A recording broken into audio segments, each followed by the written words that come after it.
Hi అండి, this is Venkatesh. ఇప్పుడు నేను వుడ్ టర్నింగ్ లేత్, ఇది కార్పెంటరీ అనే ట్రేడ్లో ఉండి ఒక టాపిక్. ఈ టాపిక్ నేను కొంచెం బ్రీఫ్గా ఎక్స్ప్లెయిన్ చేస్తాను. First, it is used for producing cylindrical, conical and spherical components. So ఈ వుడ్ టర్నింగ్ లేత్ అనేది దేనికి యూజ్ చేస్తామంటే, సో ఎలాంటి వాటిని మనం ప్రొడ్యూస్ చేస్తామంటే సిలిండ్రికల్ షేప్స్, కోనికల్ షేప్స్ మరియు స్పెరికల్ కాంపోనెంట్స్. స్పెరికల్ షేప్ అనేది కూడా మనం ఇక్కడ ప్రొడ్యూస్ చేయొచ్చు అనమాట ఈ మిషన్లో. సో ఇది ఒక machine, wood turning lathe machine అంటుంది. So next, a cast iron bed is fixed horizontally on the base. So cast iron bed అనేది ఇక్కడ ఏం చేస్తామంటే హారిజాంటల్గా ఫిక్స్ చేస్తాం ఆన్ ద బేస్ పైన. సో మిషన్లో ఒక బేస్ అనేది ఉంటుంది. సో అది ఎలా ఉంటుందో చూద్దాం. ఇప్పుడు చూడండి, ఇక్కడ ఇది వుడ్ టర్నింగ్ లేత్ యొక్క మిషన్ అవుతుంది. ఇదేమో బెడ్. ఓకే, ఈ బెడ్ అనేది హారిజాంటల్ పొజిషన్లో ఉంది. It supports headstock, tailstock and tool rest. So ఈ బెడ్ అనేది ఏంటి సపోర్ట్ చేస్తుందంటే హెడ్ స్టాక్ని సపోర్ట్ చేస్తుంది, టైల్ స్టాక్ని సపోర్ట్ చేస్తుంది, అదేవిధంగా టూల్ రెస్ట్ని సపోర్ట్ చేస్తుంది అనమాట. అంటే ఈ మిషన్లో మనకు హెడ్ స్టాక్ ఉంటుంది, టైల్ స్టాక్ ఉంటుంది, టూల్ రెస్ట్. సో ఇదేమో హెడ్ స్టాక్ అంటాం, ఇక్కడ చూస్తారు కదా, ఇదంతా కూడా హెడ్ స్టాక్ పార్ట్ అవుతుంది. ఇదేమో టైల్ స్టాక్ పార్ట్ అవుతుంది. టూల్ రెస్ట్ అనేది this is the tool rest. So ఇవన్నీ కూడా ఎక్కడ మౌంటెడ్ అయ్యానంటే ఆన్ ద బెడ్. ఇది bed.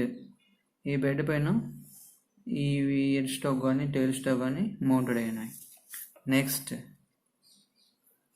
Tile stock is located, head stock is fixed permanently to the left hand end and the headstock spindle is connected to the motor shaft by means of cone pulley drive. So headstock అనేది is fixed permanently left hand end. మన డయాగ్రామ్లో చూస్తే ఇదేమో left hand, ఇదేమో right హ్యాండ్కి తీసుకుంటాం మెషిన్కి.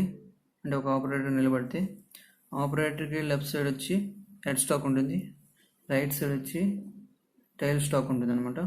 So ఇక్కడ మనకు ఏం చేస్తామంటే బెడ్ పైన పర్మనెంట్గా హెడ్ స్టాక్ అనేది ఫిక్స్ చేస్తాం. ఓకే, ఇలా ఫిక్స్ చేసిన తర్వాత మనకు సో ఇక్కడ చూడండి, head stock spindle is connected the motor shaft by means of cone pulley. So ఇక్కడ మనకు స్పిండిల్ కూడా ఉంది ఈ డయాగ్రామ్లోనే. ఇక్కడ స్పిండిల్ ఉంది కదా, ఈ స్పిండిల్ అనేది సో మోటార్తో కనెక్ట్ అయి ఉంటుంది అనమాట. ఓకేనా, మోటార్ షాఫ్ట్ ద్వారా ఏం చేస్తామంటే by using of cone pulleys drives. So cone pulleys drives ద్వారా ఏం చేస్తామంటే మోటార్ నుంచి స్పిండిల్ కనెక్ట్ చేస్తాం. Okay, next, tile stock is located to the right hand and can be secured rigidly in the any desired position. ఇక్కడ ఏంటంటే మనకు tile stock, ఇది tile stock అవుతుంది. ఈ టైల్ స్టాక్ అనేది ఆపరేటర్కి రైట్ సైడ్లో ఉంటుంది. అదేవిధంగా ఈ టైల్ స్టాక్ని మనము ఈ యొక్క బేస్ పైన, బెడ్ పైన ఏం చేస్తామంటే secure rigidly at any desired position. ఓకేనా, ఇక్కడ మనకు ఈ యొక్క పార్ట్లో మనకు ఏ పొజిషన్లో అయినా దీన్ని మౌంట్ చేయొచ్చు. ఓకే, మనము దీన్ని మౌంటెడ్ చేయొచ్చు. దేనంటే టైల్ స్టాక్. ఓకేనా, tool rest which supports the gauges during cutting may be fixed on the bed in the required position. So మనం ఇక్కడ చూడొచ్చు, మూడో పార్ట్ ఏంటంటే టూల్ రెస్ట్. చూడండి, ఇది టూల్ రెస్ట్ అవుతుంది. ఓకే, ఈ టూల్ రెస్ట్ అనేది ఎక్కడుంది, మీరు చూడండి, tool rest is supports the gauges during the cutting may be fixed on the bed. అంటే బెడ్ మీద ఒక రిక్వైర్డ్ పొజిషన్లో ఉంది. ఇక్కడ మనకు వేస్ కూడా ఉన్నాయి, వీటిని మనం వేస్ అంటాం, గైడ్ వేస్ అంటాం. ఈ గైడ్ వేస్ మీద ఏం మౌంటెడ్ ఏంటంటే టూల్ రెస్ట్. అంటే ఈ వేస్ అనేది ఏంది, బెడ్ పైన ఉన్నాయి. సో బెడ్ పైన వేస్ అనేది ఉంది. ఆ వేస్ని సపోర్ట్ చేసుకొని టూల్ అనేది మౌంటెడ్ అయ్యింది అనమాట. సో ఇక్కడ ఏంటి, ఇక్కడ టూల్ రెస్ట్ అనేది బై యూజింగ్ ఆఫ్ గేజెస్ అనేది యూజ్ చేసుకొని, వాటిని మనం స్లిప్ గేజెస్ కూడా అనొచ్చు, అంటే స్మాల్ పార్ట్స్ ఉంటాయి, వాటిని సపోర్ట్ చేసుకొని ఏం చేయబోతుందంటే టూల్ రెస్ట్ అనేది అక్కడ మౌంటెడ్ అయి ఉంటుంది అనమాట. ఓకేనా. Next, the work piece is rotated between the spur centre and dead centre. So work piece అనేది rotate between the spur center and dead center, and cutting tools supports on the tool rest are manipulated by hand to obtain desired shape. ఇక్కడ ఏంటంటే, so ఇక్కడ చూడండి మనకు డయాగ్రామ్లో ఇది work piece అవుతుంది. ఈ work piece అనేది ఎక్కడెక్కడ మౌంటెడ్ అవుతుందంటే, ఈ సెంటర్నే మనము స్పర్ సెంటర్ అంటాం, అంటే హెడ్ స్టాక్లో ఉండే సెంటర్నే స్పర్ సెంటర్ అంటాం, టైల్ స్టాక్లో ఉండే సెంటర్నేమో డెడ్ సెంటర్ అంటాం. దీనికి మనం ఇంకో పేరు ఏంటంటే లైవ్ సెంటర్ అవుతుంది. ఓకే. సో ఈ బిట్వీన్ మధ్యలో ఏముంటుందంటే వర్క్ పీస్ అనేది హోల్డింగ్ అవుతుంది అనమాట. వర్క్ పీస్ హోల్డ్ అయ్యి రొటేట్ అవుతూ ఉంటుంది. దేనివల్ల రొటేట్ అవుతుందంటే, ఈ హెడ్ స్టాక్లో ఉండే మెకానిజం, మోటరీ, అదేవిధంగా స్పెండిల్ అనేది దాని ద్వారా రొటేట్ అవ్వడం వల్ల, దాంతోపాటు ఈ సెంటర్ అనేది కూడా రొటేట్ అవ్వడం అవుతుంది. దాంతోపాటు ఏమవుతుందంటే ఈ యొక్క వర్క్ పీస్ అనేది కూడా హోల్డింగ్ ఇవ్వడం అనేది జరిగిన తర్వాత ఇది కూడా రొటేట్ అవుతుంది అనమాట. ఓకే. నెక్స్ట్, ఇక్కడ ఏంటంటే cutting tools supported on tool rest or manipulated by hand update desire shape. చూడండి డయాగ్రామ్లో మనకి ఇక్కడ టూల్ రెస్ట్ ఉంది, అదేవిధంగా టూల్ పోస్ట్ ఉంది. ఈ టూల్ పోస్ట్ అనేది it is mounted on the ways. Next దీనిపైన టూల్ రెస్ట్ అనేది మౌంటెడ్ అయింది. ఇక్కడ మనకు కటర్ కనిపిస్తుంది, దీన్ని మనం కటింగ్ టూల్ అనొచ్చు లేదా కటర్ అంటాం. ఓకేనా. ఈ కటర్ని మనం ఏం చేయొచ్చు అంటే బై హ్యాండ్ ద్వారా మనipulate చేయొచ్చు. జస్ట్ ఇక్కడ నుంచి ఏడు వరకు జరుపుకోవచ్చు, ఏ నుంచి ఇలా జరుపుకోవచ్చు, ఒక యాంగిల్లో మనం పొజిషన్ ఇవ్వచ్చు, అలా యాంగిల్లో పొజిషన్ ఇస్తూ కటింగ్ అనేది చేయొచ్చు అనమాట. ఓకేనా. జస్ట్ బై హ్యాండ్ ద్వారా దీన్ని ఏం చేస్తామంటే మనipulate చేస్తాం. ఆ ప్రాసెస్ అంతా జరుగుతుంది అనమాట. ఫస్ట్ ఇక్కడ ఏంటంటే మనకు హెడ్ స్టాక్ ఉంది కదా, ఈ హెడ్ స్టాక్ అనేది ఈ సాఫ్ట్ అంటే మోటార్ షాప్ నుంచి స్పిండిల్కి కోన్ బిల్స్ డ్రైవ్స్ ద్వారా కనెక్ట్ అయి ఉంటుంది. సో ఈ మోటార్ ప్లస్ స్పిండిల్ అనేది ఎప్పుడైతే పవర్ అనేది ఆన్ చేస్తామో వెంటనే మోటార్ అనేది రన్ అయ్యి, ఆ మోటార్ రన్నింగ్ ద్వారా స్పిండిల్ కూడా దాంతోపాటు రొటేట్ అవుతుంది అనమాట. ఈ స్పిండిల్ అనేది రొటేట్ అయినప్పుడు ఈ స్పిండిల్ అనేది ఇక్కడ మనకు స్పర్ సెంటర్ ఉంది, స్పిండిల్కి ఎండింగ్లో స్పర్ సెంటర్ ఉంది. ఈ స్పర్ సెంటర్ అనేది రొటేట్ అవుతుంది. ఈ రొటేట్ అయినప్పుడు ఏమవుతుందంటే మనకు ఇక్కడ ఆల్రెడీ మనం ఏం చేస్తాం, tile stock and head stock centres ఉన్నాయి కదా, స్పర్ సెంటర్ మరియు డెడ్ సెంటర్.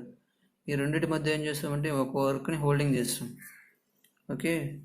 ఈ వర్క్ని హోల్డింగ్ చేస్తాం. ఇది వుడ్ అనమాట. ఈ వుడ్ వర్క్ని ఏం చేస్తామంటే హోల్డింగ్ ఇచ్చాం, అంటే నాట్ ఫినిష్డ్ కానీ వుడ్ని అలా హోల్డింగ్ ఇచ్చిన తర్వాత ఇప్పుడు ఏమవుతుంది, ఇది రొటేట్లో ఉంది ఈ స్పర్ సెంటర్ అనేది.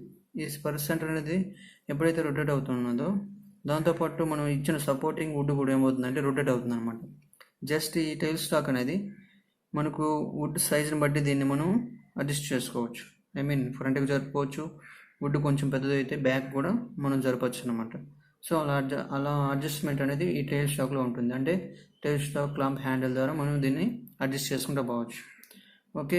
జస్ట్ ఇది సపోర్టింగ్ ఇస్తుంది అనమాట, రొటేటింగ్ జరుగుతూ ఉంటుంది, జస్ట్ ఇక్కడ మన సపోర్టింగ్ మాత్రమే ఇస్తుంది అనమాట టైల్ స్టాక్ అనేది. కాబట్టి దీన్ని మనం డెడ్ సెంటర్ అంటాం. ఈ స్పర్ సెంటర్ లేదా లైవ్ సెంటర్ అనేది ఇది రొటేట్ అవుతుంది అనమాట. ఈ రొటేషన్ ప్రాసెస్ వల్ల ఏం జరుగుతుందంటే, ఇక్కడ టూల్ రెస్ట్ ఉంది, టూల్ రెస్ట్ మీద మనం ఏం చేస్తామంటే కటర్ అనేది యూజ్ చేసుకొని మనipulate చేస్తూ వస్తాం అనమాట.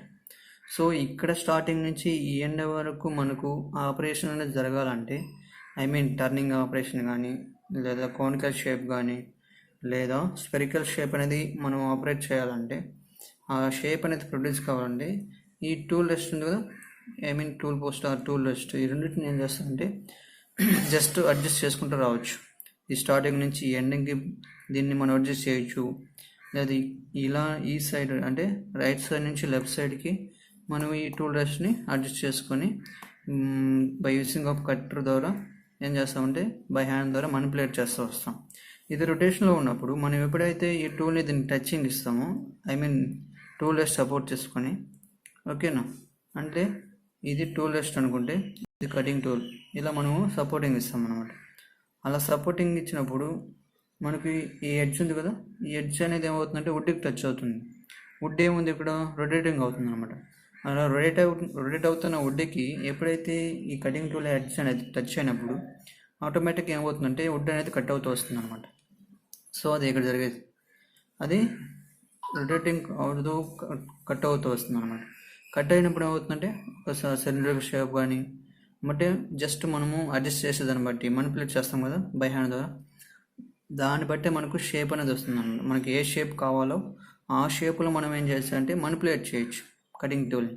ఓకే, అలా మనిపులేట్ చేస్తే మనకు ఏ షేప్ అంటే ఆ షేప్ వస్తుంది అన్నమాట. సిలిండర్, కోనికల్ కానీ, లేదా స్పెరికల్ కానీ, లేదా రౌండ్ షేప్ కానీ, ఇలాంటి బాల్ షేప్ కూడా మనం చేయొచ్చు. ఓకే, అలా ఈ యొక్క వుడ్ టర్నింగ్ లేత్ మెషిన్ అనేది మనకు యూజ్ అవుతుంది అనమాట. Next, the size of would turning lathe is specified by swing and the maximum distance between centres. ఇక్కడ ఏంటంటే వుడ్ టర్నింగ్ లేత్ అనేది మనం ఎలా స్పెసిఫై చేయొచ్చు అంటే, చూడండి ఇక్కడ డయాగ్రామ్లో చూస్తే మనకు ఈజీగా అర్థమవుతుంది. ఇదేమో వుడ్, ఇదేమో డెడ్ సెంటర్, ఇదేమో స్పర్ సెంటర్ అంటాం, లేదా లైవ్ సెంటర్ అంటాం. ఈ లైవ్ సెంటర్ మరియు డెడ్ సెంటర్ మధ్య ఉండేది ఏంది, వుడ్ అండ్ వర్క్ పీస్ అంటాం. ఈ వర్క్ పీస్ యొక్క ఆపరేషన్స్ అనేది ఈ స్టార్టింగ్ నుంచి ఈ ఎండింగ్ వరకు జరుగుతుంది అనమాట. ఓకే, దీని మ్యాక్సిమం సైజ్ అర్థమవుతుందా? మ్యాక్సిమం సైజ్ అంటే ఆపరేషన్ అనేది ఎంత మ్యాక్సిమం అనేది జరుగుతుంది ఇక్కడ చెప్పొచ్చు. Maximum diameter that can be turned, అర్థమవుతుందా? ఎంత మ్యాక్సిమం డయామీటర్ అనేది టర్న్ అయింది, సో దాన్నే మనము స్పెసిఫై చేస్తాం. ఈ వర్క్ పీస్లో ఎంతగా అది టర్న్ అయింది, ఓకేనా. సో ఆ టర్నింగ్ని మ్యాక్సిమం డయామీటర్ని మనము specification of the wood turning lathe అని చెప్పచ్చు. ఓకే, నెక్స్ట్ మనకు దీంట్లో ప్రొడ్యూస్ చేసే స్టెప్స్ ఎలా ఉంటాయంటే ఈ విధంగా ఉంటాయి అన్నమాట.